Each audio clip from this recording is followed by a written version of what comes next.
AS Physics. Look for A levels physics.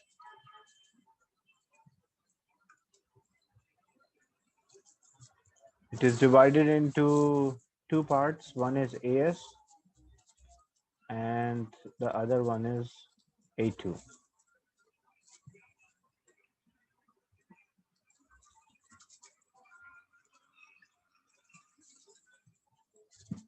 AS is having 3 units, Unit 1,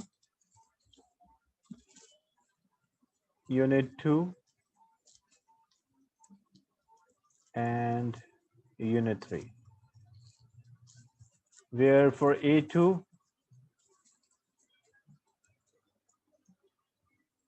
you have Unit 4, Unit 5, and Unit 6.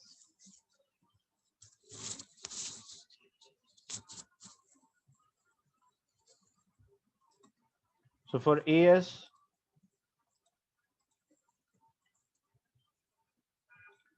Unit 1,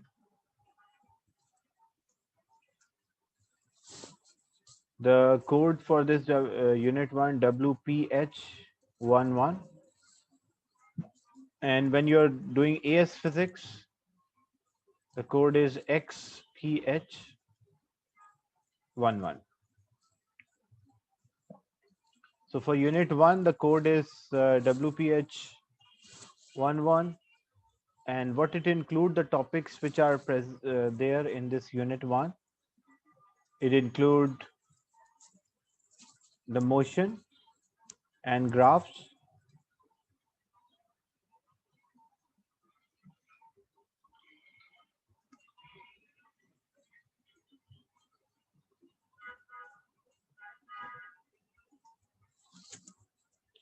it includes momentum. Momentum is actually there is a part of motion and graph, but separately I'm mentioning momentum, moment, the turning effect, include work energy power,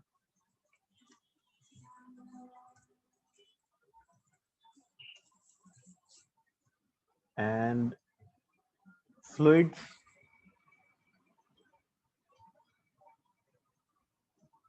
and the last part is materials.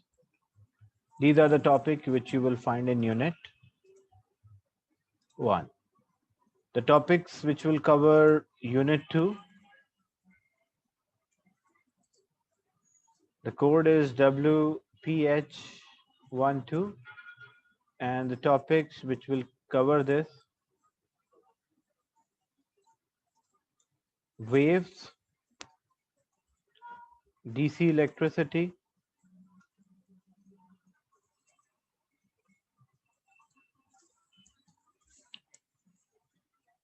light. So these are the topics which will cover Unit 2.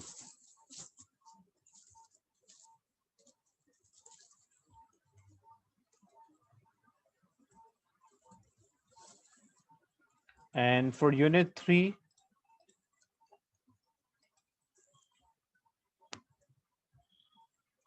which is WPH13, it is alternate to practical.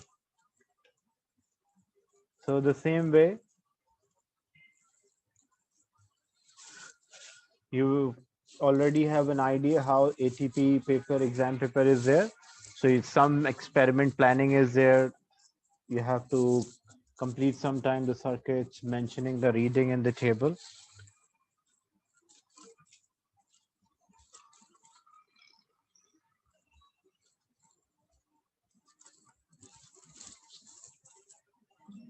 That is alternate to practical, ATP. So let's start the first unit, Unit 1.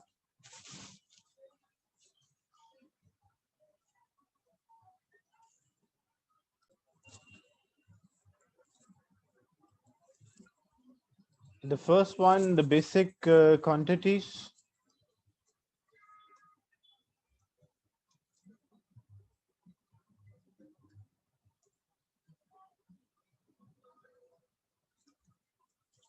So basic or the fundamental quantities, there are 7 fundamental or basic quantities, which are length, mass, time, temperature or absolute thermodynamic temperature,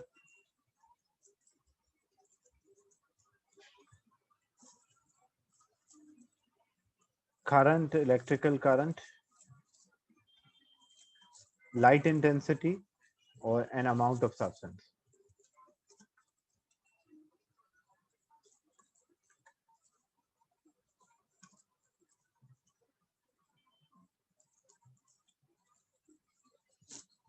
So these are the fundamental quantities, and the units of these quantities are known as fundamental unit or basic unit or base units.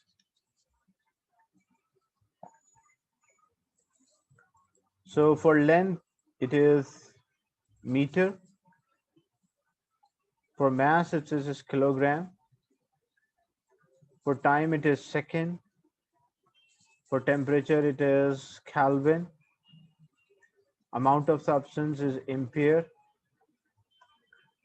By mistake, current is ampere. Amount of substance is mole. And light intensity is candela. I was reading the amount of substance, that's why I just said amount of substance is current, but SI unit of length is meter, mass is kilogram, time is second, temperature is Kelvin, current is ampere, amount of substance is mole, and light intensity is candela. Instead of writing this full, for meter we use small m, for kilogram we use kg, for second we use small s, for Kelvin we'll use capital K, for ampere we use capital A, for amount of substance MOL, and light intensity candela CD. A quantity other than this is known as a derived quantity, or the units are known as a derived unit. So quantities other than these 7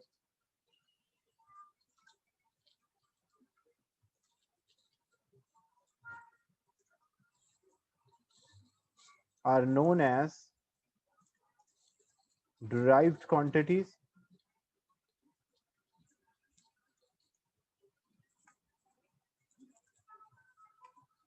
and their units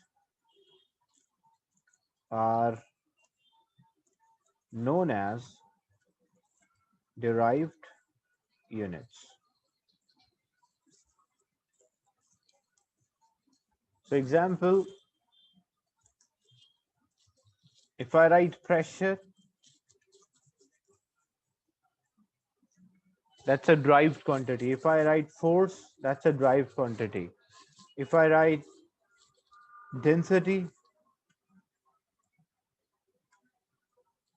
that's a derived quantity. If I write area, that is also a derived because it's a product of length into width. It's not a basic. And their units are known as derived unit. Like example, pressure is Pascal. So Pascal is a derived unit. Force is Newton. It's a derived unit. Density is kilogram per meter cube. It's a derived unit. Area is meter square. So it is a derived unit. Is it clear till now?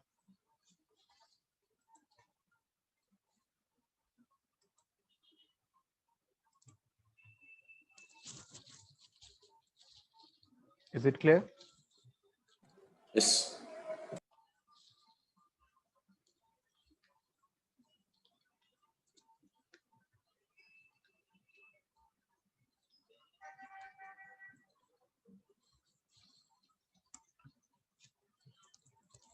So a simple question, normally they ask express the following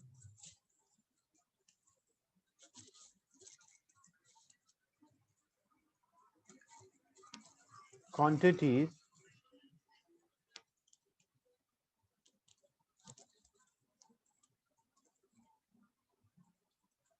as base units.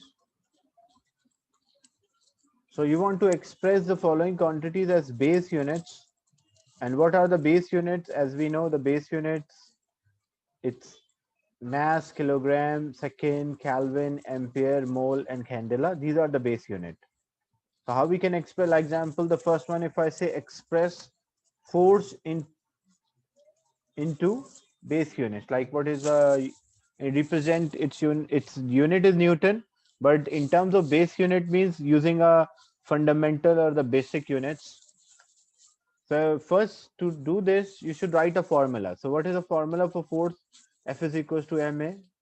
Very commonly you use this formula. Force is equals to mass multiplied by acceleration. So what is mass? Mass is kg. And what is acceleration? Acceleration is meter per second square. The unit of acceleration is meter per second square. So when I solve this, it will be kilogram meter divided by second square. Or when we represent in terms of base unit, normally we use all in numerator. So if second square move to numerator, it will be kilogram meter second raised to power minus 2. That's a base unit. So basically, when we say Newton, actually Newton in terms of base unit is equals to kilogram meter second raised to power minus 2. Same way, if we have pressure,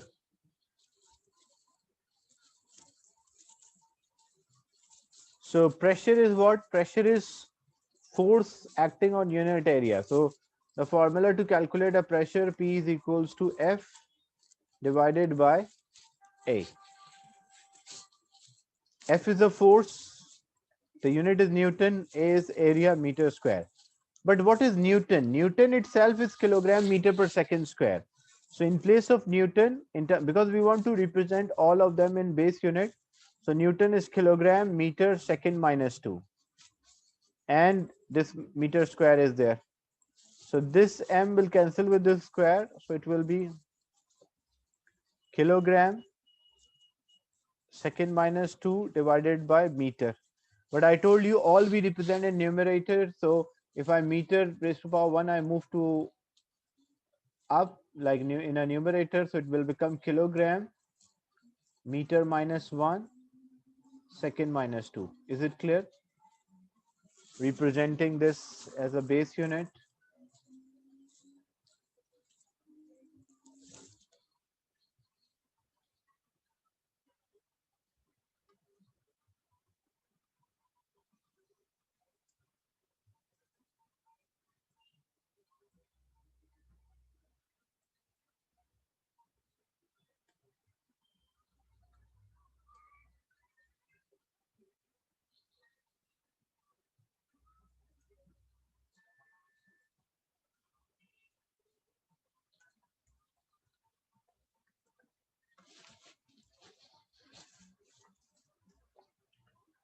Same way, if I say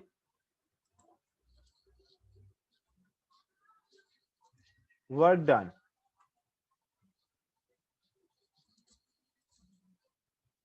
so represent work done, actually it is joules, as the unit drive unit is joule. But what are the other units? So work done, what is work done? We know work done is equals to force multiplied by distance. The unit of the force is Newton and unit of distance is meter. What is Newton? Newton is kilogram meter second raised to power minus 2, and this is multiplied by meter. So when we multiply, what it will become? It will become kilogram meter square second minus 2. So what it shows? It shows that this kilogram meter square second minus 2 is equivalent to joules. Is it clear? We drive these quantities as the base units. So if a question is the base unit for force, so base unit of force is not Newton. The base unit for force is kilogram meter second minus 2.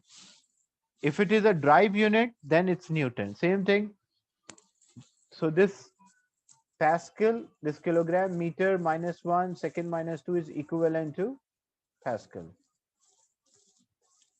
So if we say express pressure in terms of base unit, so it is kilogram, meter minus 1, second minus 2. And work done, it is kilogram, meter square, second minus 2.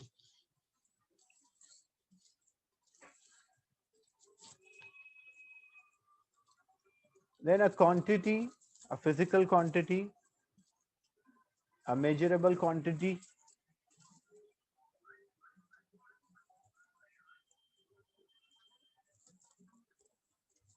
can be a scalar or it can be a vector.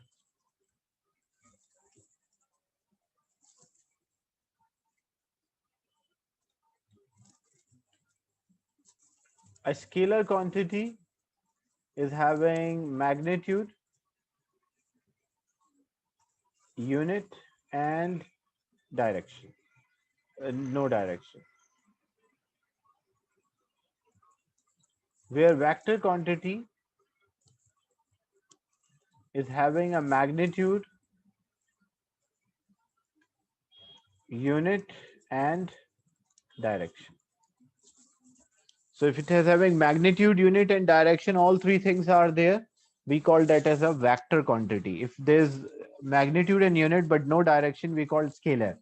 What's the meaning of a magnitude? Magnitude means number, value. Like if I say today's temperature is 30 degrees centigrade. So what this 30 is representing, this represents the magnitude. What this degree centigrade or Celsius representing is represent unit. But there is no direction is involved. So we call this quantity as a scalar quantity, which is not represented by direction. But if a quantity is represented by a direction, like if I say 30 Newton towards east, west, north, south. So 30, what 30 is representing? It is representing magnitude. What Newton is representing? A unit. And what east is representing? A direction. So it has magnitude, unit, as well as direction. What we call this quantity? We call this quantity as a vector quantity. So vector quantities have all these three things: magnitude, unit, and direction. Some examples of scalar quantities, like time is a scalar, temperature is a scalar, and length is also a scalar. But about the vector quantity, force or weight, velocity,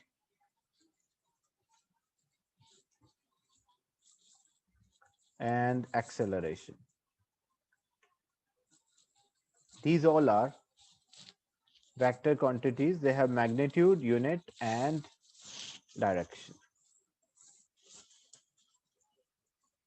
Is it clear?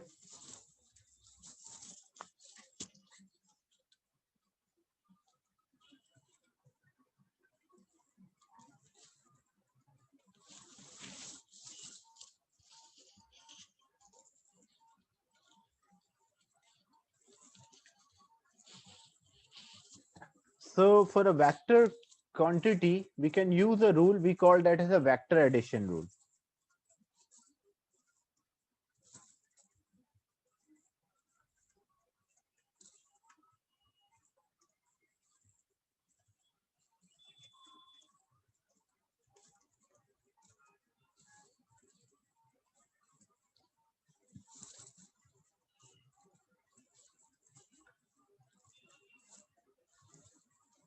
Or we can also find a resultant of the vector by using this vector addition rule. So what we can do, for example, it depends on if two vectors are acting in same direction.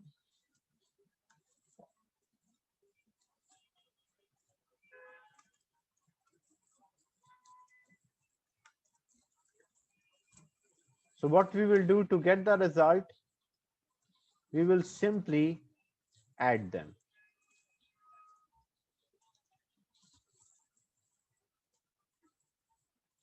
So an object experiencing a force of 30 Newton and 70 Newton.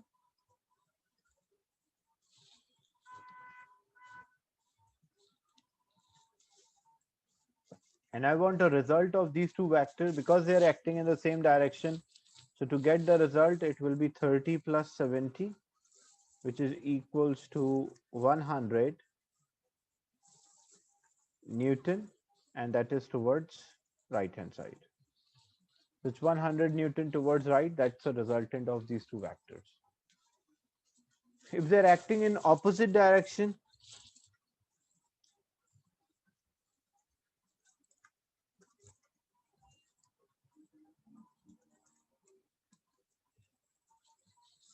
so to get the result, if they're acting in opposite direction, how I'll get or find the result, I will subtract them.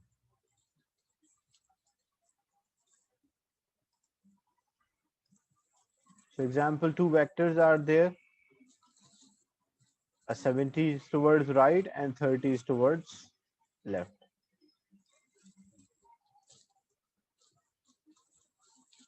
And I need a resultant. So how I'll get the resultant of these two as they're acting in opposite direction? So I will get resultant by subtraction. So in this case, it will be greater vector minus smaller vector. I'll get the resultant, which is 40 Newton, and the direction of this resultant is towards right hand side.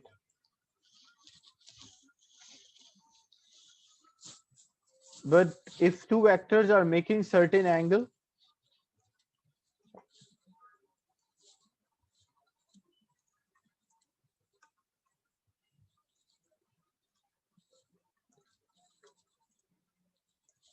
so vectors are making angle with each other and we want to find the resultant. So to get the resultant, what we will do, then we have options. We can use, and if this is only for two vectors, like because we are finding a resultant of two vectors here. So if two vectors making angle with each other, to get the result, we can use a parallelogram method. Both are in the scale diagram, or we can consider there's a triangle method. How we will do a parallelogram or a triangle method to get the resultant of these two vectors? So basically, both methods are same, but in one case we consider them as a sides of a parallelogram, and another one we consider them as a sides of a triangle. So if we are finding using a parallelogram method,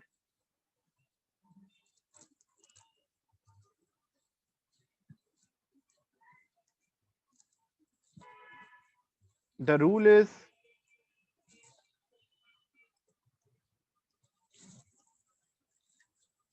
draw both vectors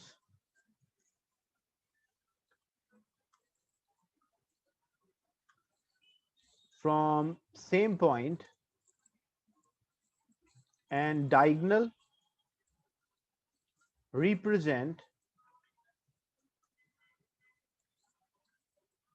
resultant of vector. So example, say we have an object which is experiencing force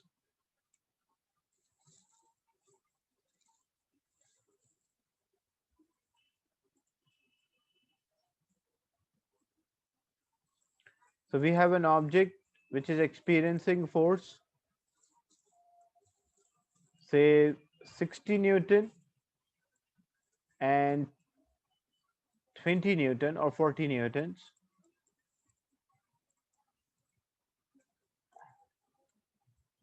With the angle between them is 30 degrees. And both these methods, the first step is we'll select a proper scale.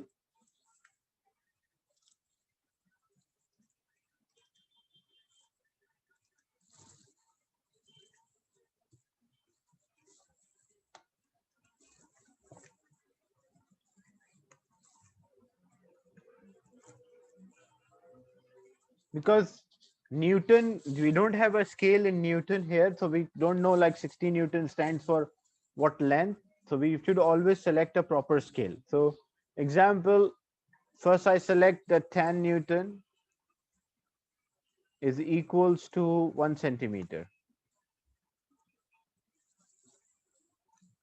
So if 10 Newton is equals to 1 centimeter, so 40 Newton is equals to 4 centimeter, and 60 Newtons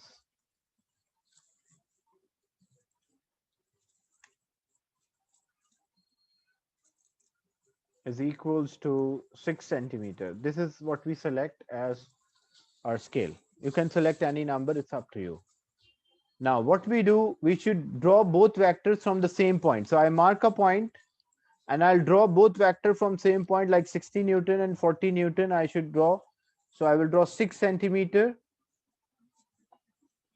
and I will draw 4 centimeter from the same point. They should have a same starting point. Then I will complete a parallelogram. How I complete a parallelogram? I will open the compass. I can draw an arc. Open the compass 6 centimeter and draw an arc. So when I draw an arc, the diagonal of this parallelogram, what it represent the resultant. And then I can complete this figure as a parallelogram. So you can see this method, why it is called a parallelogram, because when you complete the figure, it will make a parallelogram. You will measure the length of this resultant according to the ruler, like using a ruler, you'll measure length. Example, if it was coming out, say 8 centimeter, then you will get this 8 centimeter. And direction, the term direction means the angle. So you can measure the angle from 60 Newton or you can measure the angle from 40 Newton, which is 4 centimeter. So magnitude is a value and the direction is the angle which it is making with one of the vector. Is it clear, the parallelogram method?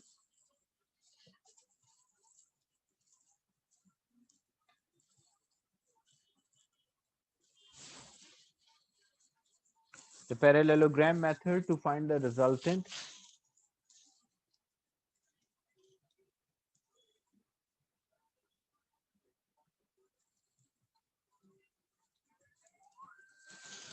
Same way, you can also use a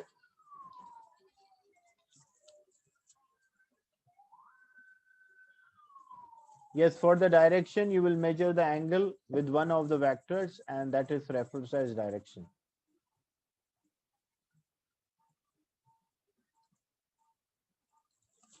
Same way, you can use a triangle method. What is a triangle method?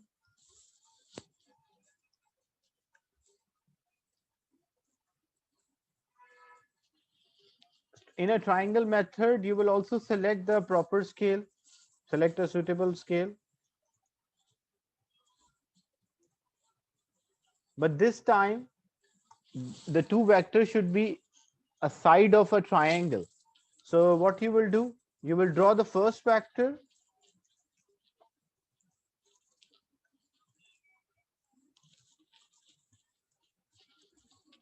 then draw the second vector,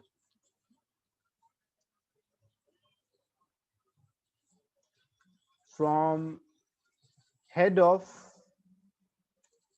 first vector, and to get the resultant, what is the resultant? The resultant is from tail of the first to the head of the last vector.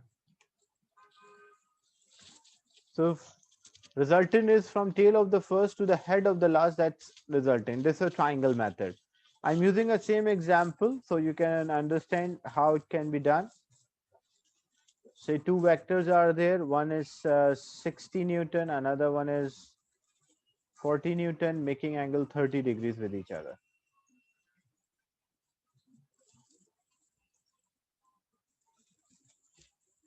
a force of 60 Newton and a force of 40 Newton. First, we select a suitable scale as we did earlier here, you can see.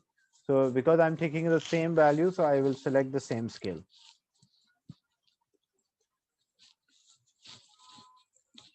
Then you will draw the first vector. So I will draw the first vector. Like example, I drew 60 Newton. Okay, like this is the first vector.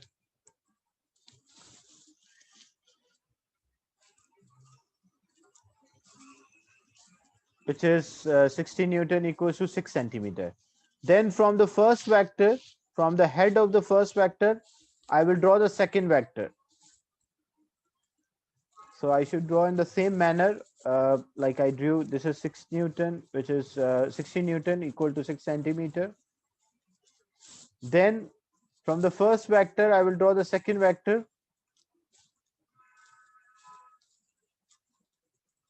The angle between them is 30, not this angle. This angle will not be 30 because if I extend this angle will be 30, as you can see. So I drew 40 Newton now, which is 4 centimeter.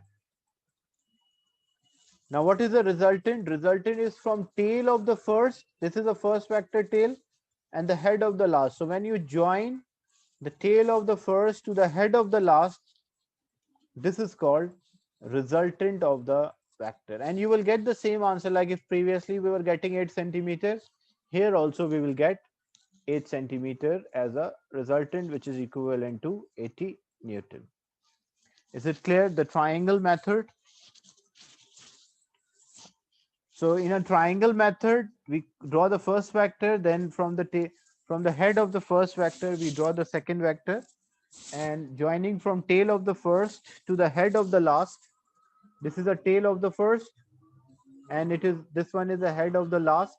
So when we join them, we call that as a resultant vector.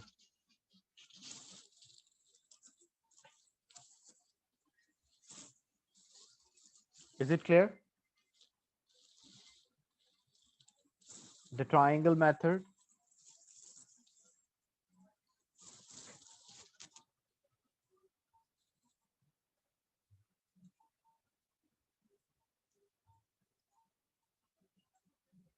Then resolving the vector.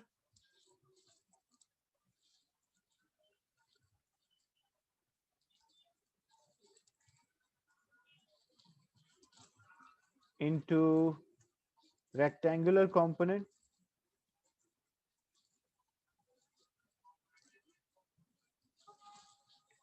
What's the meaning? Resolving a vector into rectangular component means breaking the vector into component. Like you have a force which is 30 Newton. The idea of a rectangular component, first you should have an idea of a rectangular component. Look, what happened if I draw arrow up, it means it is a vertical component. If I draw an arrow down towards right or towards left, it is horizontal. Right or left is horizontal, up or down is vertical. So when we divide the force into its component, like what part is acting on x-axis horizontally and what part is acting on y-axis vertically, we call that as rectangular component. So example, if there is a force, you attach a rope to an object and you are applying a force, and your force is making 30 degrees here. So it is making angle 30 degrees with horizontal, and a force of 100 Newton is there. So actually this force is not horizontal, this is not vertical. It has both component. It has some horizontal and it has some vertical. So how to find a horizontal component and how to find a vertical component? So we use a triangle, right angle triangle. So if I complete this,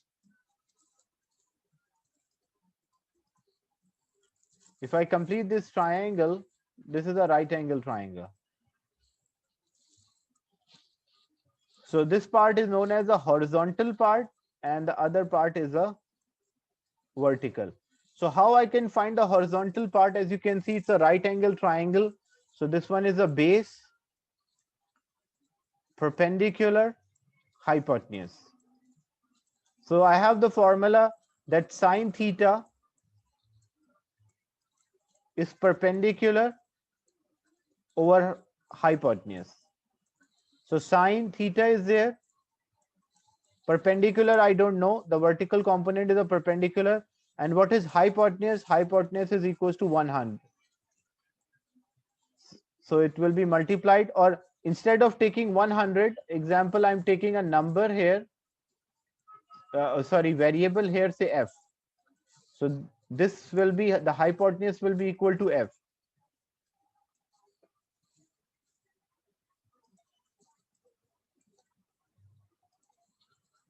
So f is divided, other side it will be multiplied. So what it shows the vertical component is equals to f sine theta. And what about horizontal component? Like we have cos theta is equals to base over hypotenuse. So cos theta, base we don't know. And what about hypotenuse? Hypotenuse is f. F is multiplied there. So we can say the base, this part, the base is equals to f cos theta. So whenever we are finding the horizontal component and we know the angle with x-axis, if we need a horizontal component, that's equal to f cos theta. And if we know we want to find the vertical component, we will use f sine theta. So if I say a force of 30 Newton making angle 45 with x-axis, what is a horizontal component and what is a vertical? So how to find a horizontal component? That's equal to f cos theta. You can see horizontal is equal to f. So means force is 30 cos 45. And the vertical component is equals to f sine theta. So f is 30 sine and 45. Is it clear? This is called a resolution, resolving a vector into its rectangular component, like breaking the vector into horizontal and vertical components. Is it clear?